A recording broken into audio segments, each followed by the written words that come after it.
চতুৰ্থ বৰ্গৰ চাকৰি পায়েই পলাই গ'ল সুন্দৰী পত্নী।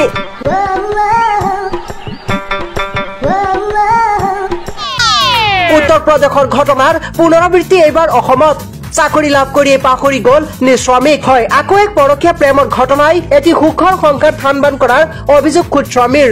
উত্তৰ প্ৰদেশৰ ঘটনাৰ পুনৰাবৃত্তি হ'ল নেকি এইবাৰ অসমত। প্ৰাপ্ত অভিযোগ মতে কাছাৰৰ এইজন যুৱক পিকল ৰায়ে 2014 চনত প্ৰেম কৰি বিবাহপাশত আবদ্ধ হৈছিল এইগৰাকী যুৱতীৰ সৈতে। বিবাহৰ পিছত স্বামীয়ে নিজ ধনেৰে লিখা পঢ়া কৰাইছিল নিজ পত্নীক।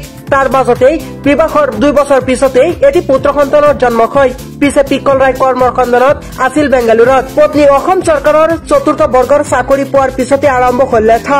জানিব পৰা মতে যোৱা 2 তাৰিখে নিজ সন্তানক লৈ পলাল পত্নী। স্বামী পিকল ৰায়ৰ অভিযোগ চানী ৰায়ৰ সৈতে পলাই গৈছে পত্নী।